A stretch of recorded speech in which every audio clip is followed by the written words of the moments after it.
Amém? Vamos abrir as nossas Bíblias no livro de Lamentações.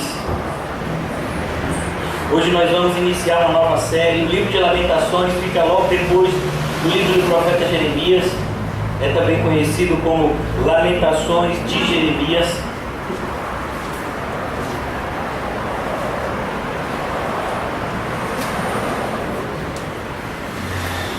E hoje nós vamos iniciar essa nova série de pregações, provavelmente durante alguns encontros aqui, chamado A Noite da Alma. Todos nós passamos por momentos assim.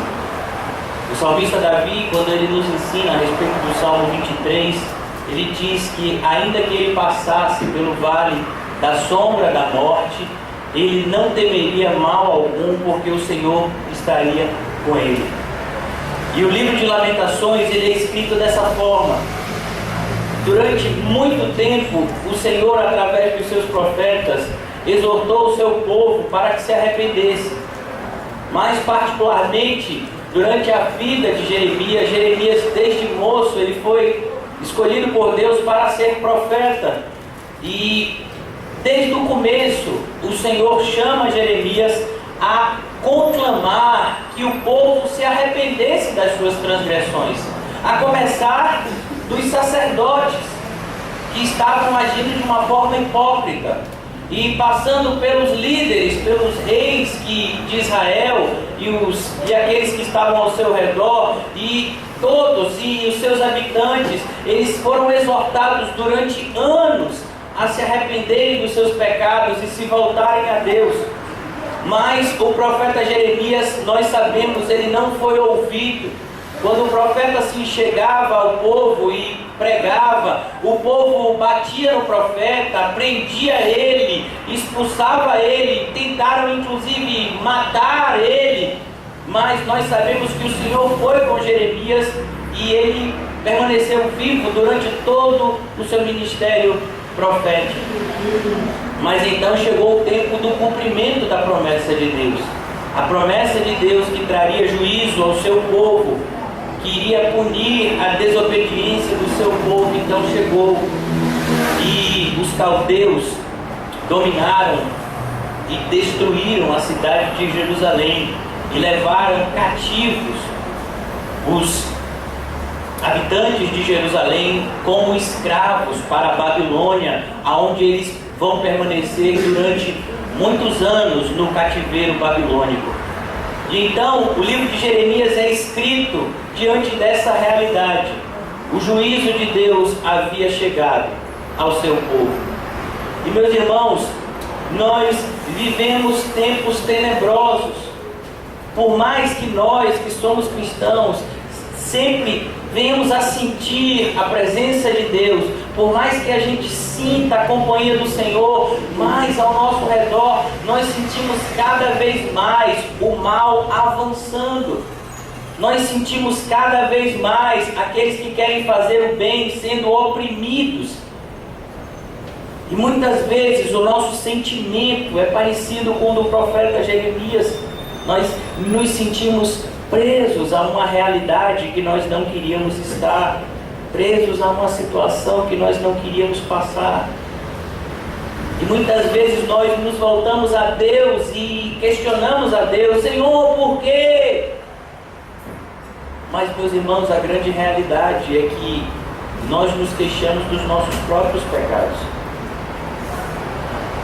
Tudo aquilo que nós estamos passando hoje, meus irmãos, sem sombra de dúvida, é fruto de escolhas que nós fizemos no passado. Nós fizemos escolhas ruins. E nós colhemos. Mas, meus irmãos, ainda há esperança para a gente. E é isso que esse livro mostra. Há esperança para o povo de Deus. A esperança, ainda que nós nos sintamos como uma árvore que foi cortada, ainda há esperança dela voltar a viver. Então, o que nós vamos aprender nessa série de pregações é justamente que o Senhor está nos disciplinando, sim, para que nós não sejamos julgados com o mundo. É por isso, meus irmãos, que o povo de Deus, ele sofre mais do que qualquer outro povo. Por quê? Porque nós estamos sendo julgados ou disciplinados aqui na terra para não sermos condenados com o mundo naquele dia.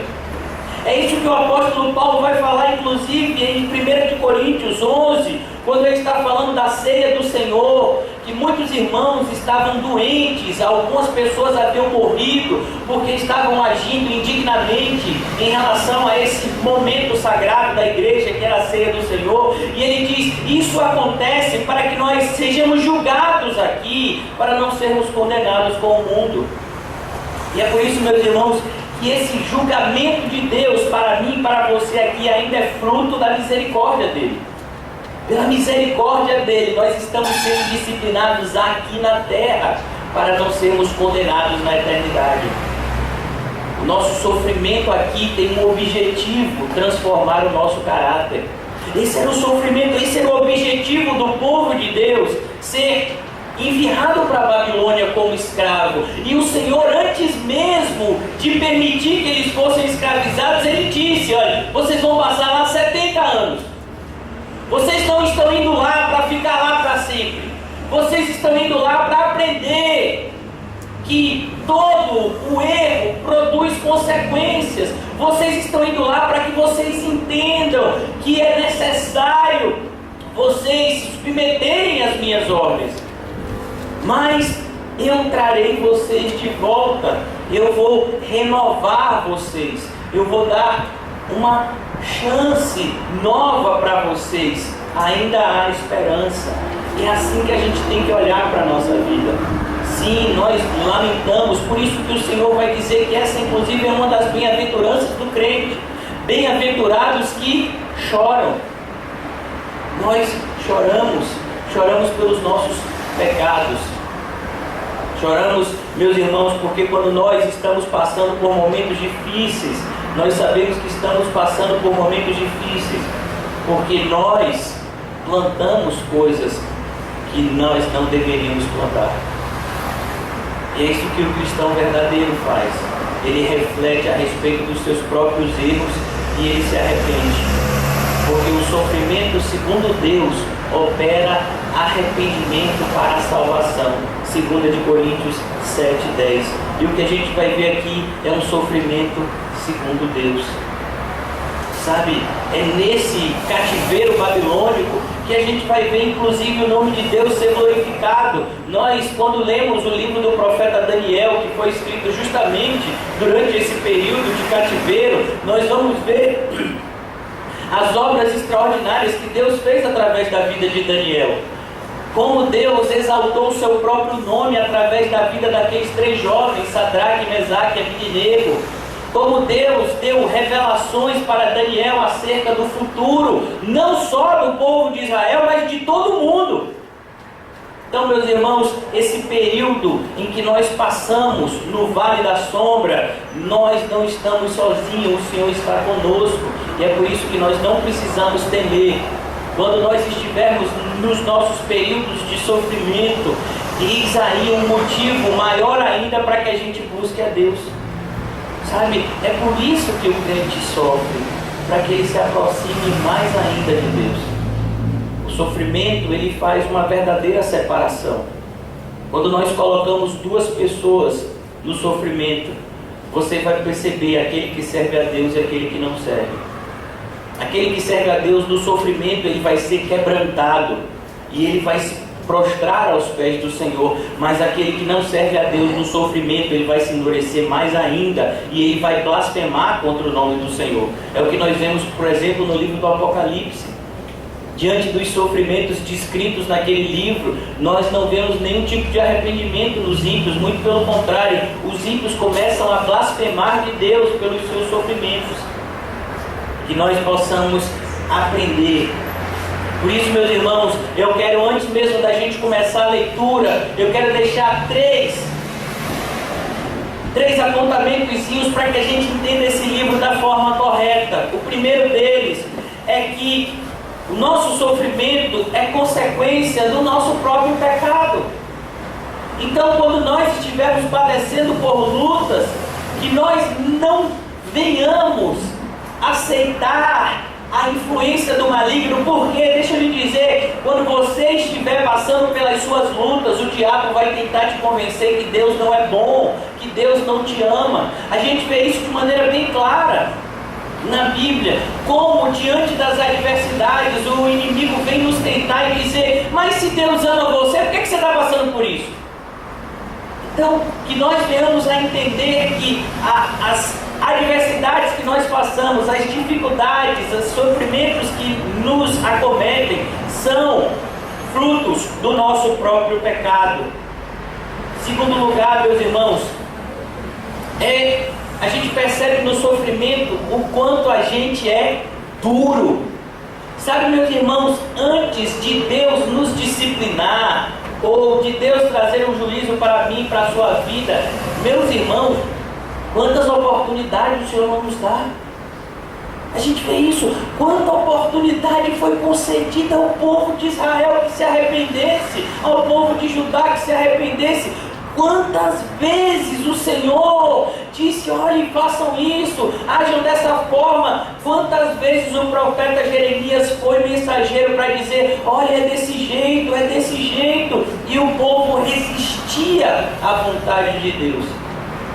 É no sofrimento que a gente percebe o quanto a gente é duro. Olha, a gente vê isso no livro de Jonas. Jonas foi engolido por um grande peixe, e, meus irmãos, ele demorou 3 dias para orar. Você já imaginou isso? O tamanho da dureza do coração do ser humano. Sabe, ele passou 24 horas, não vou orar não, estou chateado com Deus. 48 horas, só depois de 3 dias é que ele se voltou em arrependimento e orou ao Senhor. Veja como o nosso coração é duro. Quanto a gente sofre e a gente não se arrepende, a gente passa por determinadas coisas e a gente continua endurecido. Então, quando a gente passa por determinadas coisas e a gente se prostra diante de Deus, é que a gente percebe o quanto a gente é mau. A gente é mau. E em terceiro lugar, e finalmente a gente vai aprender nesse livro, no decorrer dessa série de pregações, que sempre há misericórdia de Deus para os seus escolhidos. Sempre há misericórdia do Senhor. Por mais dura que seja a disciplina de Deus, quando nós nos prostramos e nos arrependemos, o Senhor nos ouve. Por maior que tenha sido o nosso pecado, por pior que tenha sido algo que a gente fez, por maior que tenha sido a ofensa que nós fizemos a Deus, se nós nos arrependermos verdadeiramente, o Senhor vai perdoar os nossos pecados e vai curar as nossas chagas. E é isso que a gente vai aprender aqui no decorrer dessa série de pregações. Amém? Amém. Todos felizes? Amém. Todos felizes? Amém. Graças a Deus. Prontos para sofrer? Amém? Graças a Deus. A partir do versículo 1, acompanhe comigo. Como jaz solitária a cidade outrora populosa, tornou-se como viúva do que foi grande entre as nações, princesa entre as províncias, ficou sujeita a trabalhos forçados, chora e chora de noite, e as suas lágrimas lhe correm pelas faces, não tem quem a console. Entre todos os que amavam, todos os seus amigos procederam perfidamente contra ela e tornaram-se seus inimigos. Vamos orar. Senhor, muito obrigado por essa manhã. Muito obrigado, Senhor, por essa oportunidade de buscarmos a Tua face, Senhor. Pai, que o Senhor possa derramar de uma maneira abundante a Tua graça, Senhor, sobre as nossas vidas e nos dar acesso ao Teu conhecimento, Senhor. Nos ajuda a conhecer, Senhor, e a prosseguir em conhecer a Tua vontade e o Teu caminho, Senhor. Muito obrigado por tudo, em nome de Jesus, amém. Graças a Deus. Meus irmãos, nessa primeira pregação a respeito do livro de Lamentações, nós vemos a destruição. Sabe, o que a gente percebe quando a gente estuda principalmente o livro de Jeremias e o livro que fala também sobre o cerco e como a cidade foi dominada, se eu não me engano, Crônicas fala sobre isso. A gente percebe que a destruição ela vem de uma forma inesperada. Sabe, é impressionante como a gente vai para a igreja, para as igrejas hoje em dia, e você vê os profetas, pelo menos aqueles que se dizem profetas, eles só profetizam coisa boa. Olha, eu vejo Deus curando fulano, eu vejo Deus dando bênção para fulano, eu vejo Deus abrindo porta para não sei quem, eu vejo isso, e ninguém fala de arrependimento, de conversão, de renúncia, de cruz. Olha, Deus está chamando o seu povo para se arrepender, Deus está chamando o seu povo para se voltar a Ele, e foi exatamente isso que aconteceu na época de Jeremias. Os falsos profetas diziam que ia ter paz, mas Jeremias foi escolhido por Deus para dizer: não tem paz não, vocês precisam se arrepender, porque Deus está levantando um exército inimigo que vai vir dominar e destruir a nossa cidade se a gente não se arrepender. E a gente vê isso hoje em dia. Sabe, quão mais fácil é para nós darmos ouvidos aos falsos profetas.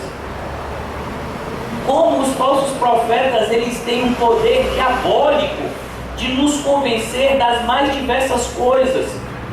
Meus irmãos, é impressionante as baboseiras que a gente vê na internet e nos meios de comunicação a respeito dos profetas. As pessoas dizem as coisas mais esdrúxulas e elas não têm nenhum compromisso com a palavra de Deus. Sabe, como se nós tivéssemos poder de mudar a vontade de Deus segundo o nosso bel prazer, e os profetas são levantados.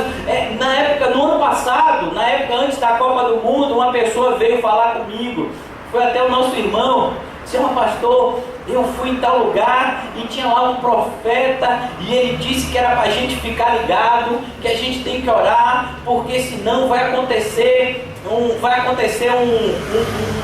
é que se diz, alguma coisa na Copa do Mundo, né? Vai ter uma destruição. Eu digo: meu filho, a gente tem que orar, porque a gente tem que orar, a gente não tem que orar para evitar alguma coisa acontecer.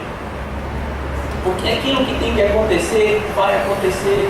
E a gente vê os falsos profetas dizendo isso. Eles vêm sempre com as suas receitas de bolo. Olha, se você fizer assim, assim, então Deus vai te dar a bênção. Se você fizer assim, assado, então Deus vai quebrar essa macumba. Se você fizer assim, assim... Não, meus irmãos, não existe receita de bolo na Bíblia. O que existe é: olha, você vai passar por uma porta estreita e depois dela tem um caminho apertado. Olha, você quer seguir a Jesus, então Ele está dizendo que você precisa renunciar a tudo, tomar a sua cruz e estar disposto a entregar a sua própria vida por amor a Ele, que é isso que Ele requer dos seus discípulos. Olha, você estar disposto a se tornar um cristão no dia de hoje, então saiba que neste mundo você vai passar por aflições, mas tem de bom ânimo. O Senhor, o nosso Jesus Cristo, venceu esse mundo e Ele também nos ajudará a vencer todas as dificuldades. É isso que a Bíblia nos apresenta. A Bíblia não tem receita de bolo para ter vitória ou para ter prosperidade ou qualquer essas coisas, mas os falsos profetas, eles vão chegar com as suas receitinhas. Eles vão inventar palavras, eles vão pegar passagens bíblicas e distorcê-las para justificar as suas maiores abominações. E foi isso que aconteceu na época do profeta Jeremias. Jeremias estava dizendo: olha, Deus está dizendo para a gente se preparar, porque vai acontecer isso e isso de ruim. E ele diz que nada, o nosso Deus é poderoso, Ele vai derrotar todos os inimigos.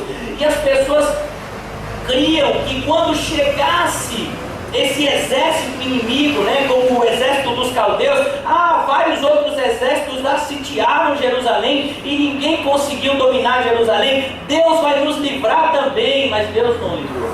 E Deus tinha avisado que não iria livrar. Sabe, meus irmãos, nós precisamos entender isso. Nós precisamos estar preparados para passar todas as coisas por amor a Cristo. Por exemplo, meus irmãos, a gente vê que a vontade de Deus, ela é feita tanto na morte quanto no livramento de morte. Na época dos apóstolos, foram presos 2 apóstolos. Quem foi que foi preso? Tiago e Pedro. Tiago morreu, mas Pedro foi guardado para ser morto Deus enviou anjos que libertaram Pedro de uma forma milagrosa. A gente vai ver que o apóstolo Paulo, ele foi apedrejado, mas Deus deu força e ele sobreviveu àquele apedrejamento de forma milagrosa. Mas Estevão não. Estevão foi apedrejado e morreu. A vontade de Deus é feita quando nós vencemos, e a vontade de Deus é feita quando nós perdemos. A vontade de Deus é feita quando nós ganhamos e quando nós somos derrotados. Porque a nossa luta não é contra carne e sangue, mas contra os principados e potestades, contra as hostes espirituais do mal nas regiões celestes. Nós podemos ser derrotados sim aqui fisicamente, podemos passar por sofrimentos, por aflições, por enfermidades, por angústias, por grandes perdas aqui na terra. Isso não significa que Deus nos abandonou, mas isso significa que Deus está forjando o nosso caráter. Por isso que nós precisamos ter um relacionamento maduro com Deus.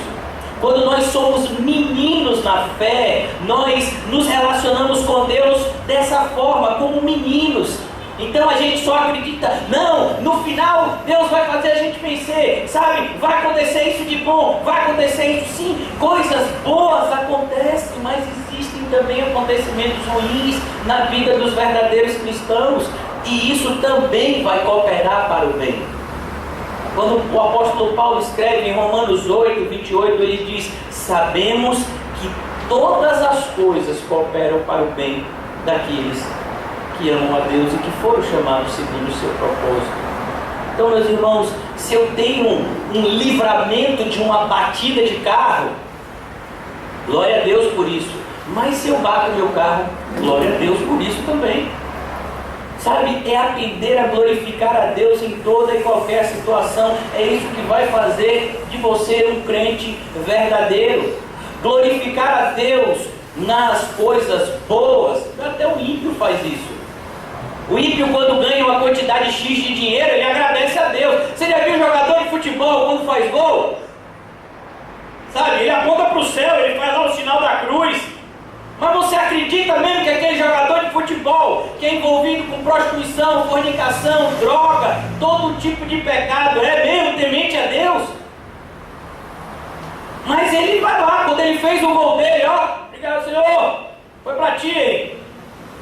Sabe? Então é na adversidade que os verdadeiros cristãos são forjados. Meus irmãos, a Bíblia diz que nós somos forjados como o ouro. Você sabe como é que quando você pega o ouro lá da mina, o ouro ele vem como bruto, ele vem cheio de sujeiras, de impureza, junto com outras substâncias. E então o ourive, ele pega aquele ouro e ele coloca em uma fornalha, em uma temperatura altíssima, e aquele ouro ele começa a se derreter.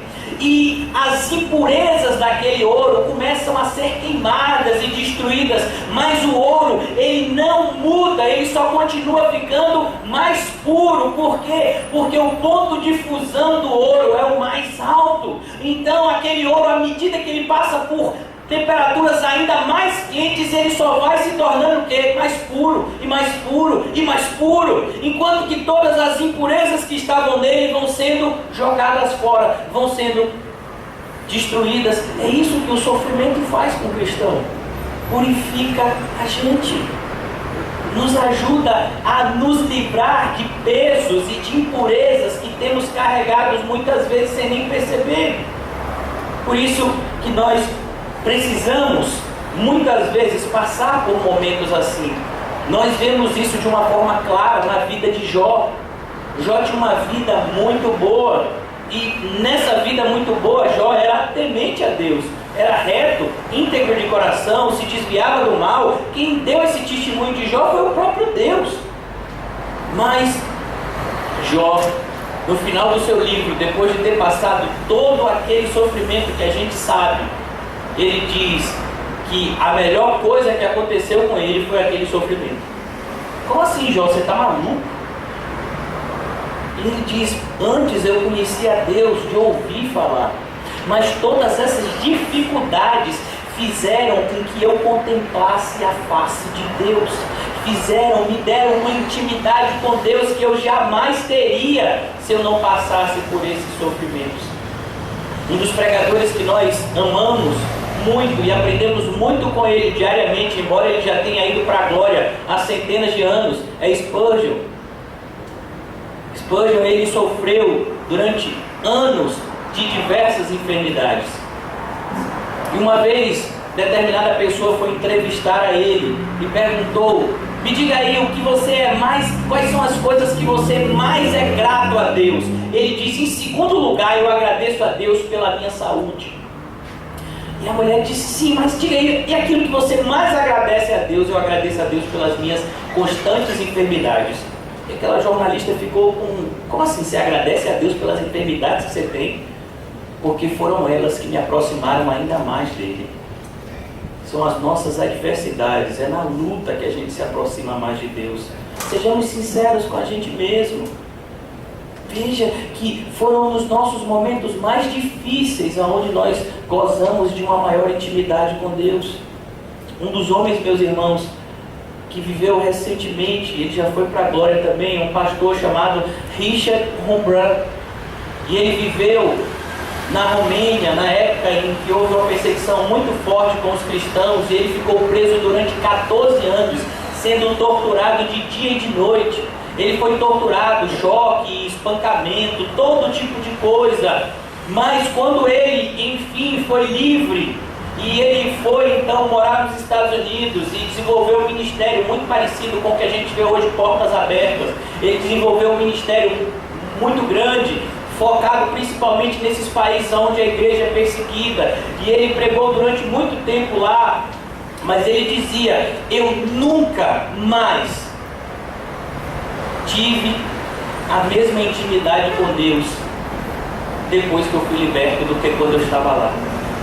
Ele disse que as sensações que ele tinha da presença de Deus enquanto ele estava preso naquele sofrimento, sabe, desesperador, mas ele tinha uma presença de Deus que era algo indescritível. E ele disse: nunca mais eu senti Deus da mesma forma. Por quê, meus irmãos? Porque a graça de Deus nos é dada à medida das nossas necessidades. Você acha que nós aqui, em um país onde não somos perseguidos, gozamos da mesma graça de Deus do que pessoas que estão em países onde a igreja é perseguida? Não se iluda! As pessoas daquele outro lado do mundo, eles têm uma experiência com Deus que a gente nem imagina. Por quê? Porque a gente não passa pelos sofrimentos que eles passam. Sabe? A gente fica com essa infantilidade de que Deus vai dar o melhor para a gente, mas tem cristãos do outro lado do mundo que estão 1 dia, 2 dias, 3 dias sem comer. E eles são cristãos. Tem cristãos do outro lado do mundo que estão presos com sentença de morte decretada. Tem cristãos do outro lado do mundo que estão lá perdendo as suas famílias. Eu não sei se você sabe, mas muitas pessoas, principalmente no norte, na região da África, quando eles pegam os cristãos, eles estupram a todas as mulheres. E eles são cristãos. E eles passam por todo esse sofrimento. Será que é porque eles são piores do que a gente? Não, meus irmãos. Sabe? E é por isso que a gente tem que entender, a gente precisa ter um relacionamento correto com as nossas adversidades. Saber que nós precisamos passar por ela. Como diz lá em Provérbios: se te mostrares fraco no dia da tua angústia, a tua força será pequena. É nesses momentos de adversidade que nós mostramos para o mundo que nós somos cristãos. Nós vemos isso na vida de 3 jovens que foram para esse cativeiro aqui. O rei prendeu eles, Nabucodonosor, e disse: eu vou jogar vocês na fornalha de fogo ardente. E ele disse: olha, você pode até jogar, a gente pode até ser queimado, mas a gente não vai se prostrar diante de ti. Sabe? E você acha que só tinha eles 3 de judeus? Não, meus irmãos, tinham milhares de judeus, tudo ajoelhado. Mas só eles, diante de uma multidão de judeus, se mantiveram fiéis. É o que a gente vê hoje em dia. Sabe? Quantas pessoas, quantas igrejas têm se vendido com política? Quantas igrejas têm se vendido por causa dessa teologia da prosperidade? Quantas igrejas têm se prostrado diante de Baal? E as pessoas que se mantêm firmes, elas são ameaçadas de fechar. É o que a gente ouve. Muitas pessoas chegam até mim e dizem: pastor, se eu continuar pregando desse jeito, não vai ficar ninguém na igreja. Mas a gente não tem uma outra opção. A gente tem que falar a verdade. A gente não pode falar mentira. Não é uma opção falar mentira. A gente só tem uma opção: andar no caminho da verdade e crer que o Senhor estará conosco e nos guiará, independente dos sofrimentos que a gente tem que passar. Amém, gente? Amém. Todo mundo preparado? Graças a Deus.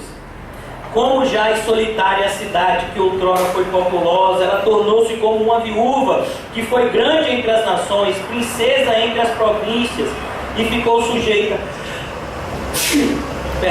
a trabalhos forçados. Chora e chora de noite, e as suas lágrimas lhe corroem pelas faces. Não tem quem console entre todos os que amavam. É assim que a gente vai se sentir, meus irmãos, no nosso sofrimento. Olha, poucos personagens da Bíblia mostram tanto isso como Jó. Meus irmãos, Jó era o cara. Ele era o homem mais rico, ele era cheio de amigo, ele era cheio de funcionário, todo mundo amava Jó, seus filhos, todo mundo, a mulher dele. Mas quando Jó passou por aquela adversidade, até a sua mulher disse o quê? Abandona teu Deus e morre, miserável. Imagine, a gente vê isso, quando a gente está cheio de capiléu aqui no bolso, rapaz, é tanto amigo. E não precisa ter muito dinheiro não, rapaz. Diga que você comprou 1 quilo de jujuba. Vai ter um monte de gente aí, rapaz, arranja essa jujuba aí pra mim, e tá lá do seu lado. Basta você ter uma bola de futebol, e todo mundo vai querer ser seu amigo pra quê? Pra você emprestar bola, pra gente bater o mapa. Tem gente como eu que só jogava bola, só jogava futebol, só era escolhido porque tinha bola. Então, ó, se não me botar no time, não tem futebol aqui, né? Então, quando a gente tem alguma coisa, as pessoas querem estar lá ao nosso lado. Mas quando nós perdemos, ninguém mais liga pra gente. Às vezes pessoas que a gente achava que iam estar do nosso lado, pessoas que a gente ajudou, pessoas que a gente fez isso, mas a gente vê ninguém. Até familiares. E deixa eu lhe dizer uma coisa, não culpe as pessoas. Deus é que faz com que você passe por isso. Deus muitas vezes permite que o coração de determinadas pessoas se endureça para nós, para que nós passemos por onde Ele quer que a gente passe. Nós não podemos frustrar os planos de Deus. Por isso, meus irmãos, Ele diz: cadê aqueles que me amavam? Cadê? Não tem ninguém para me consolar? Ninguém. E por que Deus faz isso? Para que a gente busque a Ele. Meus irmãos, olhe como nós somos insensatos. Se de fato nós acreditássemos na Bíblia, nós iríamos buscar a Deus em primeiro lugar. Então, olha, se eu passei por uma luta, se as coisas estão ficando difíceis, deixa eu buscar Deus lá primeiro. Mas, meus irmãos, nós somos maus. A gente normalmente busca Deus em último lugar. A gente vê, por exemplo, como aquela mulher do fluxo de sangue. Ela só foi buscar Jesus depois que ela tinha gastado tudo com os médicos. 12 anos. Ela disse: agora eu vou buscar Jesus. Normalmente a gente só busca o Senhor assim. Quando ninguém mais nos oferece nada, a gente vai buscar o Senhor. Nós vemos a mesma atitude no filho pródigo. Ele vai lá, ele perdeu tudo, ele vai pedir emprego para todo mundo, ninguém dá emprego. Ele vai lá trabalhar com porcos. Quando ele está desejando, olha para isso, ele desejava comer a comida dos porcos, mas ninguém lhe dava nada. Por quê? Porque se tivessem dado a comida dos porcos, ele ficava lá. Mas ninguém lhe dava nada. Então ele se lembrou do seu pai. Quando foi que ele se lembrou do seu pai? Quando ninguém lhe dava nada. Se alguém tivesse lhe dando uma migalhinha assim, ele ficava lá ainda com a migalhinha. Por isso que muitas vezes a gente sente isso. Deus fecha todas as portas. E a Bíblia diz que a porta que Deus fecha, ninguém abre. Sabe, meus irmãos, uma das maiores insensatez que nós cometemos é quando a gente quer fazer uma queda de braço com Deus. Eu já tentei fazer isso uma vez. Passei por determinado momento na minha vida, eu fiquei buscando a Deus e eu conheci um falso evangelho. Então no falso evangelho me foi ensinado que eu ia vencer tudo. E aí eu perdi. Aí eu falei, quer saber do negócio? Não vou mais acreditar nesse negócio de evangelho não, agora aqui é comigo. Aí meus bíceps e meus tríceps, vamos lá. Meu filho, nada deu certo. Como assim? Nada dá certo. Vai tudo dar certo pro fulano. E porque pra mim parece que está tudo fechado? Porque a porta que Deus fecha, ninguém abre. Sabe quando é que as coisas começaram a melhorar um pouquinho? Quando eu dobrei o joelho, depois de sofrer muito. E você sabe quando foi que eu dobrei o joelho? Eu não dobrei o joelho porque eu quis, não. Eu dobrei o joelho porque eu não tinha mais força de ficar em pé. Todas as minhas forças se foram. Eu não tinha mais qualquer esperança, eu já estava querendo a morte. Foi nesse momento que eu dobrei o joelho, porque eu não tinha condição de ficar em pé, porque se eu tivesse, eu ficava. Perceba como nós somos. O sofrimento, ele não vem para nos destruir, mas ele vem para nos melhorar. É por isso que nós precisamos aprender a nos relacionar com ele da forma correta. Todos os seus amigos procederam perfidamente contra ela e tornaram-se os seus inimigos. Muitas vezes Deus vai permitir isso. Sabe aquela pessoa que você confiava, que você esperava que lhe ajudasse, vai se tornar o seu principal adversário. Porque a nossa luta, meus irmãos, mais uma vez eu vou dizer, não é contra carne e sangue. A nossa luta não é contra carne e sangue. Sabe, se nós não começarmos a amadurecer e percebermos que a nossa luta espiritual é algo muito sério, nós vamos continuar cada vez mais sofrendo e sofrendo e sofrendo. Porque, meus irmãos, nós precisamos entender que não podemos confiar no homem. Não podemos confiar no homem. A Bíblia diz, maldito o homem que confia no homem. A nossa confiança só pode estar no Senhor. Os homens irão nos decepcionar. Nós iremos decepcionar uns aos outros. Por isso, meus irmãos, que é tão importante a palavra perdão. Quando alguém te decepcionar, perdoe, ame, mas confie somente no Senhor. Se as nossas confianças estiverem nas pessoas, muitas vezes a gente diz, olha, eu vou ajudar fulano aqui porque eu tenho certeza que lá na frente ele vai me ajudar, meu filho. Sabe, eu já vi pessoas que ficaram inimigas por conta disso. Então, quando eu estava muito bem, eu emprestei dinheiro para você. Mas agora que eu estou passando por luta, você não quer nem falar comigo. Por quê? Porque sabe que se eu falar com você, eu vou querer que você me empreste dinheiro. Então aí, que é, pai? Não, você veio pra aqui só me pedir coisa? Não veio pra cá não. E a gente vê isso. Sabe por quê? Porque Deus quer que você entenda que o socorro vem dele. O nosso socorro só vem do Senhor. Judá foi levado ao exílio, afligido e sob grande servidão. Habita entre as nações e não acha descanso. Todos os seus perseguidores o apanharam nas suas angústias. Sabe, esse é o dia mais alegre daqueles que nos odeiam.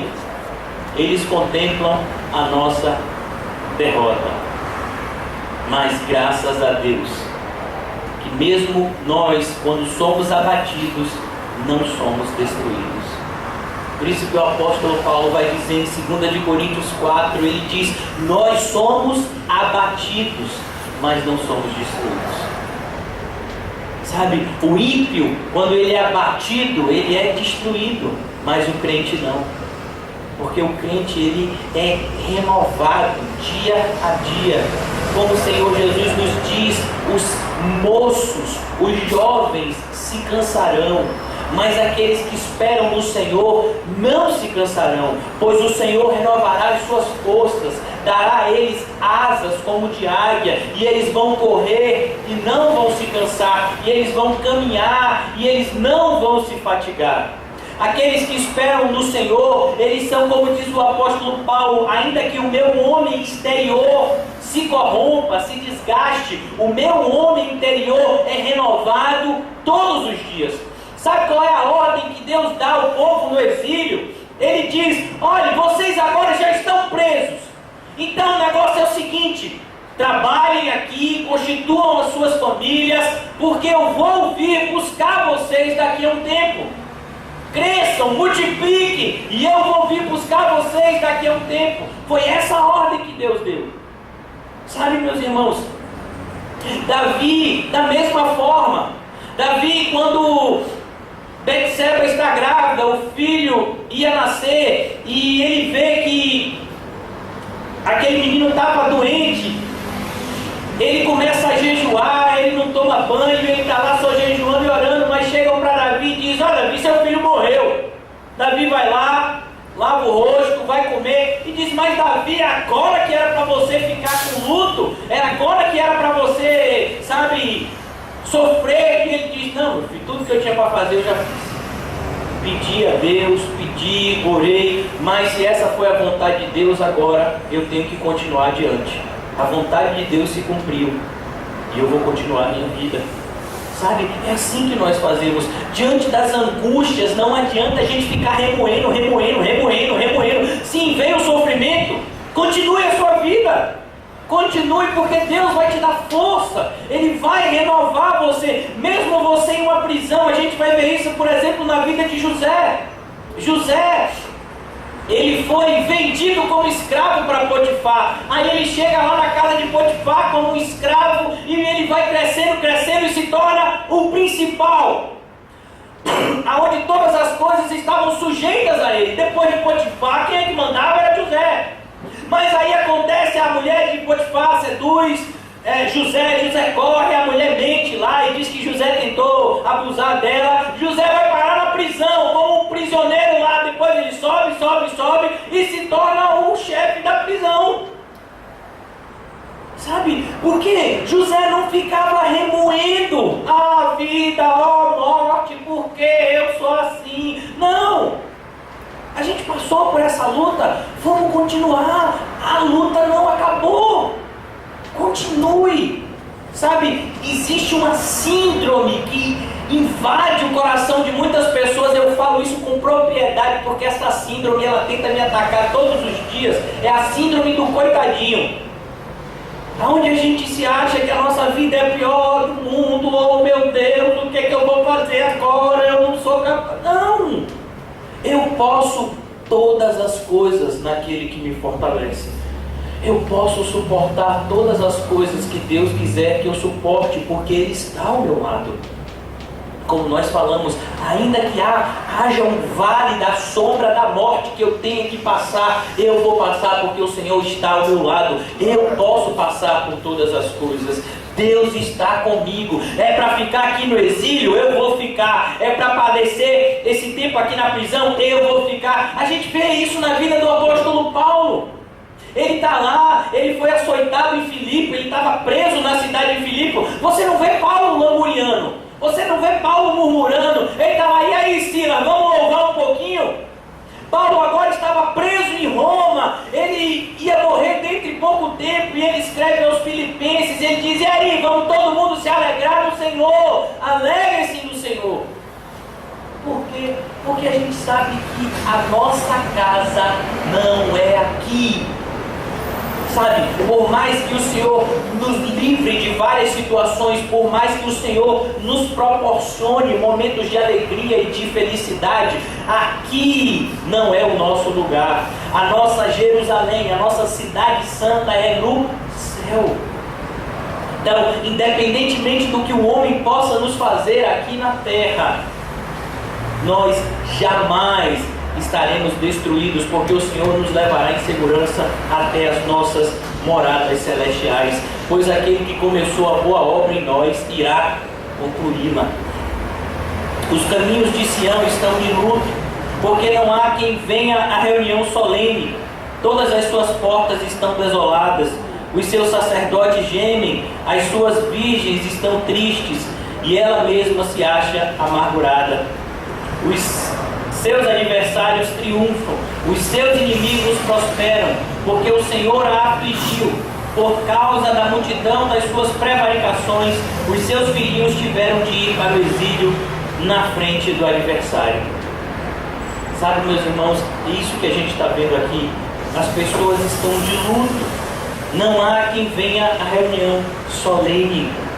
E a gente vê aqui, os sacerdotes gemem.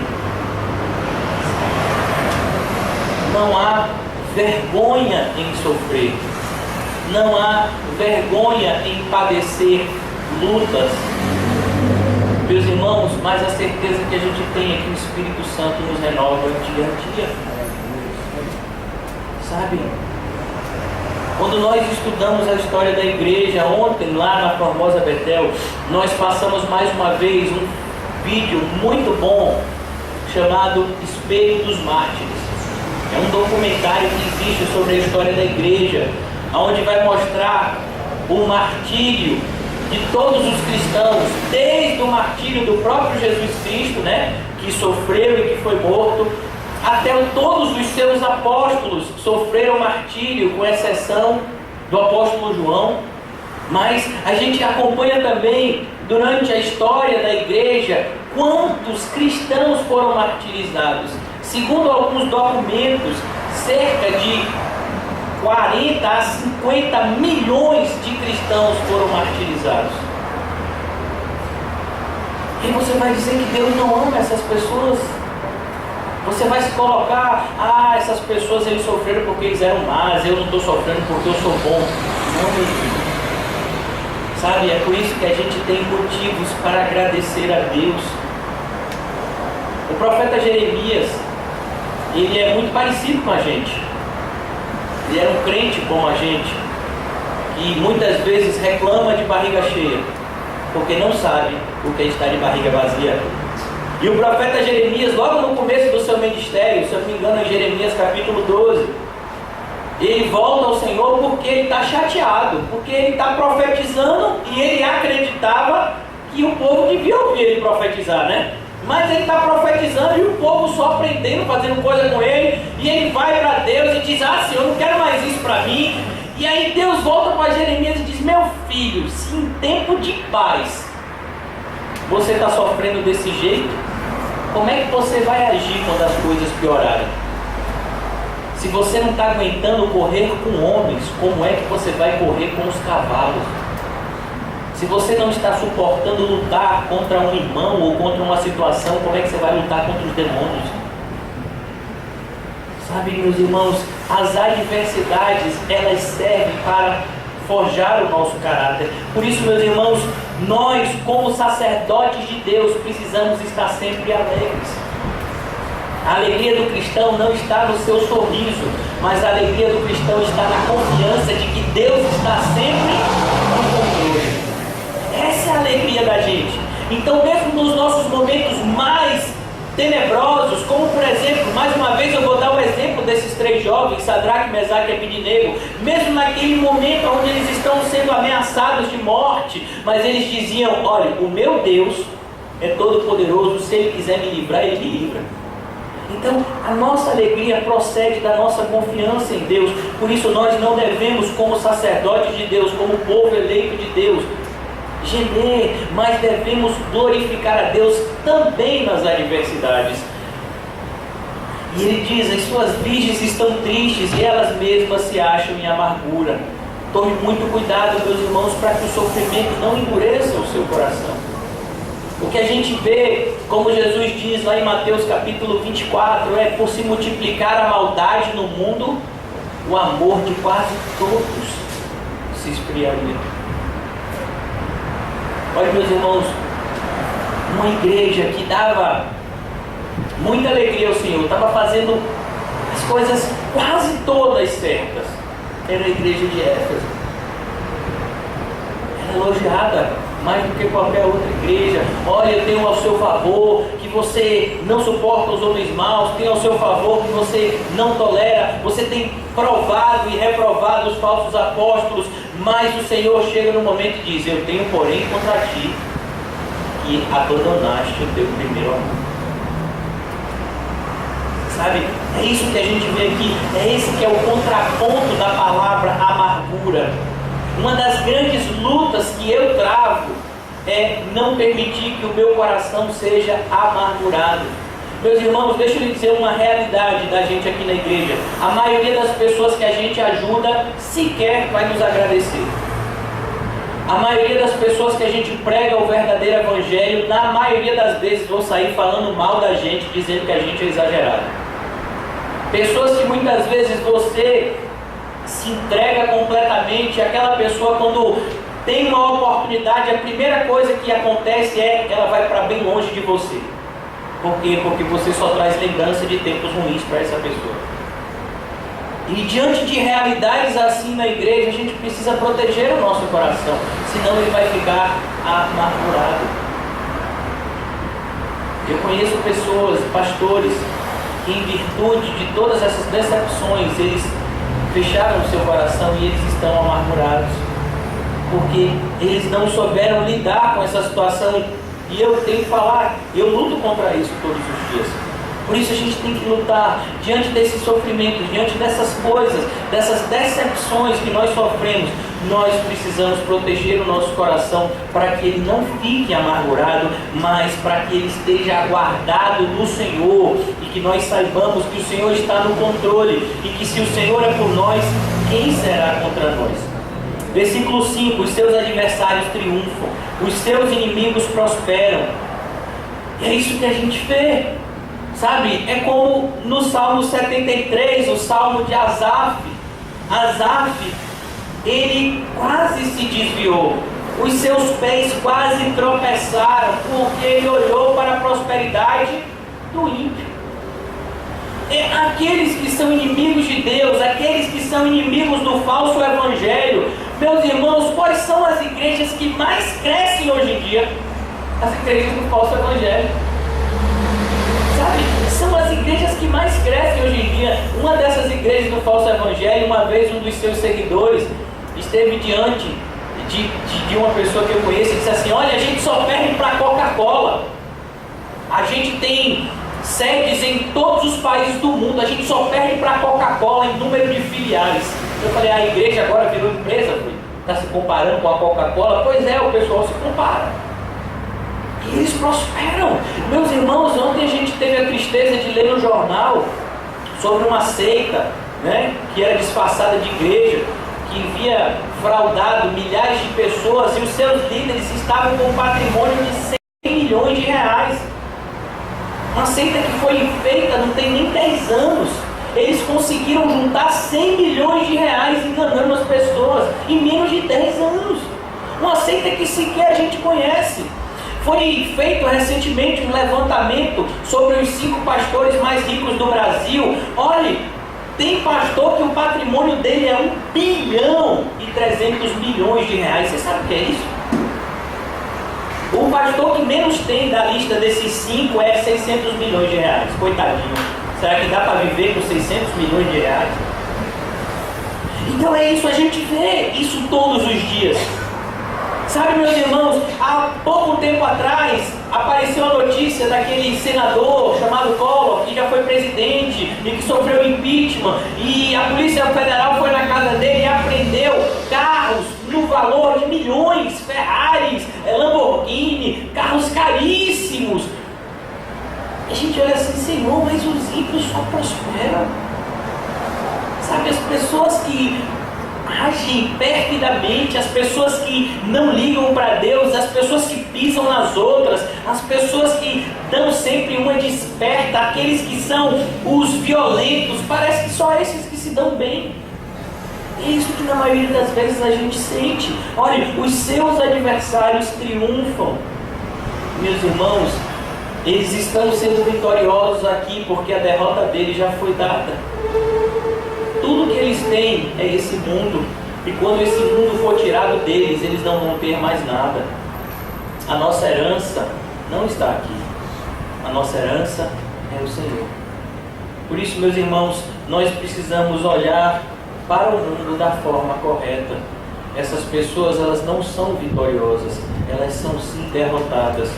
Pelos seus próprios desejos, elas serão destruídas. Os seus inimigos prosperam porque o Senhor a afligiu. O Senhor tem permitido que nós padecemos aqui porque nós fomos predestinados para a salvação. Embora muitas pessoas não gostem da predestinação, ela é bíblica. Então, se Deus escolheu a você, Ele escolheu a você. Certa feita, um jovem, ele estava se desligando do carro e ele veio falar comigo. E ele disse assim: olha, pastor, eu estou indo, quero agradecer, tudo bem. E ele: e aí, pastor, o que é que o senhor tem a me dizer? Eu digo: meu filho, só tenho duas coisas a lhe dizer. Eu vou lhe dizer o que vai acontecer na sua vida quando você sair daqui. A sua vida, quando você sair daqui, pode dar tudo certo. Você pode fazer todas as coisas erradas, se afastar ainda mais de Deus, dar tudo certo, mas a grande questão é que quando você morrer, você vai para o inferno. Ou você pode sair daqui e tudo que você fizer der errado, e você vai sofrer e sofrer, até tal ponto que você não vai ter ninguém mais a buscar a não ser Deus.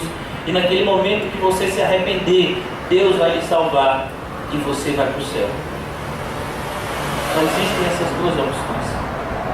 Sabe? É impressionante. Se você colocar um eleito de Deus e um não eleito, sabe? Esse não eleito vai parecer que a vida dele é muito melhor do que a vida do eleito. Basta você olhar para a vida dos dois irmãos gêmeos da Bíblia. Quem são? Jacó e Esaú. Você vai olhar para a vida de Esaú. Esaú, meu filho, Esaú escolhia a mulher que queria. E se casava com a mulher que queria, na hora que queria, do jeito que queria. Esaú era o xodó do pai. Esaú era o mais forte, era o que fazia a vontade dele prevalecer. Esaú era tão forte que quando seu pai morreu, Jacó teve que sair corrido, porque senão Esaú ia pegar ele. Esaú, quando Jacó volta, Jacó vai fazer uma oferta para Esaú, no intuito de fazer amizade entre eles. Esaú desfaz da oferta, diz: não preciso disso não, eu sou muito rico. Esse é Esaú. Agora você vai olhar para a vida do eleito de Deus, Jacó. Jacó, meu filho, já nasce chamado de Jacó, que significava o quê? Usurpador. Já nasce com um nome que não tinha nada, sabe, com um nome maldito, que é o nome que significa você é um aproveitador, porque ele nasceu agarrado no pé. Agora veja, meus irmãos, normalmente a pessoa diz: rapaz, você é tão azarento, você é gêmeo, podia ter nascido primeiro, nasceu por último, sabe? A diferença de Jacó para Esaú foi segundos. Mas Jacó já aparentemente foi azarado no seu nascimento. E aí Jacó cresce, Esaú fica fortão, e Jacó, olha, sabe aquele pessoal que come, meu filho, que não ganha nada, nem cabelo cresce. Então Jacó era assim, fraquinho, franzino. Esaú era um caçador, cheio de vigor, e Jacó era um camarada que ficava em casa. Jacó sabia até cozinhar, imagine. Jacó sai fugido, perde tudo. Ele tem que sair correndo, porque senão seu irmão ia matar. Ele chega lá no seu tio, achando que o seu tio ia ajudar ele. O seu tio bota ele para trabalhar. Ele quer casar com a mulher, gostou de uma mulher lá, diz: olha, essa mulher que eu quero, se eu não me engano o nome dela era Raquel, é isso mesmo? Se eu estiver errado, me corrijam. E ele quer casar com Raquel, e aí o tio dele diz: olha, meu filho, o negócio é o seguinte, você quer casar 7 anos de trabalhando para mim. Imagina, Esaú queria casar, na hora que queria, chegou lá, pegou a mulher, casou, não quero nem saber. Mas Jacó, meu filho, 7 anos, aí Jacó trabalha 7 anos, no dia de lá, eita, é agora. Eita, ô gente, cadê minha mulher? Essa daqui não é a mulher que eu queria, não. Não, aí o sogro dele diz: não, como é que você quer casar com a mais nova, sendo que eu tenho a mais velha? Você tem que trabalhar para mim mais. Ô bichinho azarado, rapaz. Essa é a vida de um eleito de Deus. Todas as coisas são difíceis para ele. Por quê? Porque são essas adversidades que vão forjando o nosso caráter e nos ensinando a difícil lição de aprender a confiar em Deus. A coisa mais difícil para o crente é confiar em Deus. Sabe? A gente só sabe que confia ou não confia em Deus na luta. A gente vê isso nos apóstolos, meus irmãos. Os apóstolos ficaram 3 anos e meio do lado de Jesus. Olha, os apóstolos viram Jesus transfigurado. Os apóstolos viram Jesus andando sobre as águas. Os apóstolos viram Jesus multiplicar pão e peixes. Mas no momento que chegou lá, o pessoal enviado pelo Sinédrio para prender Jesus, não ficou um. Saiu todo mundo correndo. Cadê os valentes, rapaz? Não ficou nem meio para contar a história. Teve um que saiu correndo pelado. O soldado aguentou na roupa dele, ele correu, a roupa ficou na mão do soldado, ele olha, adiantou o lado. É isso que a gente percebe. É nessas lutas que nós somos forjados. Por isso que o Senhor nos aflige, para que nós sejamos aperfeiçoados. Por causa da multidão das nossas prevaricações, os seus filhinhos tiveram de ir ao exílio na frente do adversário. A filha de Sião se passou todo o esplendor. Os príncipes ficaram sendo como corços que não acham pasto e caminham exaustos na frente do perseguidor. Agora, nos dias da sua aflição e do seu desterro, lembra-se Jerusalém de todas as suas mais estimadas coisas que tivera dos tempos antigos, de como o seu povo caíra nas mãos do adversário, não tendo ela quem a socorreste, e de como os adversários viram e fizeram escárnio da sua queda. Por isso, meus irmãos, nós não temos que ligar para o que as pessoas nos dizem. Muitas pessoas vêm até mim revoltadas. Como Deus permite que essa pessoa escarneça de mim dessa forma? Como é que Ele permite? Eu sou o filho dele e estão fazendo isso de mim. Eu digo, meu irmão, me diga aí, como é que Deus permitiu que escarnecessem de Cristo? Mas Ele permitiu. Porque aquilo iria cooperar para o bem. Sabe, meus irmãos, o Filho de Deus, o Deus vivo aqui na terra, sabe o que foi que fizeram com Ele? Colocaram uma coroa de espinhos. Colocaram um manto, um pano sobre os seus olhos e começaram a bater nele, a esmurrar ele, dizendo, adivinha quem te bateu? Isso sim é escárnio. Jesus está sofrendo na cruz e dizem, se tu és o filho mesmo, por que você não sai daí? Isso sim é escarnecer. Sabe? E nós podemos suportar os escárnios. Por quê? Porque nós sabemos em quem temos crido. E Ele é poderoso para guardar o nosso depósito até aquele dia. Tudo que nós fazemos aqui, todas as lutas que padecemos aqui, produzem para nós um eterno peso de glória. Sabe, meus irmãos, muitas vezes, eu creio que quando nós chegarmos no céu, nós vamos nos surpreender. A Bíblia diz que cada um receberá o seu galardão segundo as suas obras. Eu creio que lá no céu nós vamos perceber algo que o Senhor Jesus nos disse, que muitos últimos seriam primeiros. Sabe, existem muitas pessoas que eles sabem fazer as coisas quando tudo vai bem. Mas quando as coisas começam a dar errado, eles retrocedem. Por exemplo, meus irmãos, nós estamos vivendo um período de escassez financeira. Amém? Estamos vivendo um período de crise no nosso país. Quem você acha? O que você vai deixar de primeiro fazer? Ofertar. Dizimar. É a primeira coisa que se passa na cabeça das pessoas. Nossa, o senhor sabe, esse mês aí luta, eu não sei, essa inflação. Começou o mês, o pão está custando X, vai que no final do mês o pão está custando 2X, então eu vou guardar aqui esse mês, eu não vou ofertar como eu ofertava, ou como eu iria ofertar, por quê? Porque sabe como é, né? É como aquele menininho, a mãe deu 2 moedas para ele. Sabe, meu filho, uma moeda para você comprar o seu picolé, a outra moeda é para você levar lá para a oferta na igreja. O menininho sai correndo, ele tropeça, uma das moedas cai no bueiro, e ele volta chupando o picolé, dizendo, olha mãe, a moeda de Deus caiu no bueiro. Sempre é a moeda de Deus. Sempre. Quando nós padecemos alguma luta, a primeira coisa que a gente deixa de fazer é orar.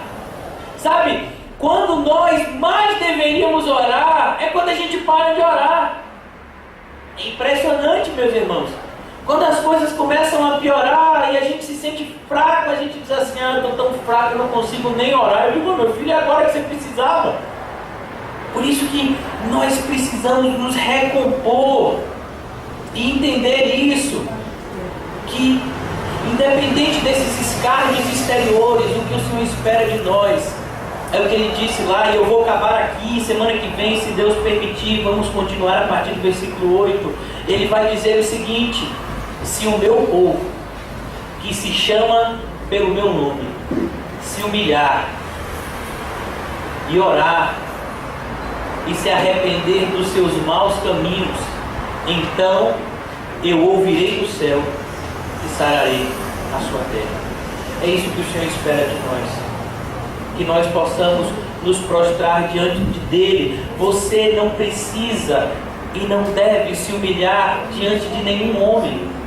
Você não deve se prostrar diante de nenhum homem. Mas eu e você precisamos nos prostrar diante do Senhor, nos humilhar diante dele, reconhecer as nossas falhas.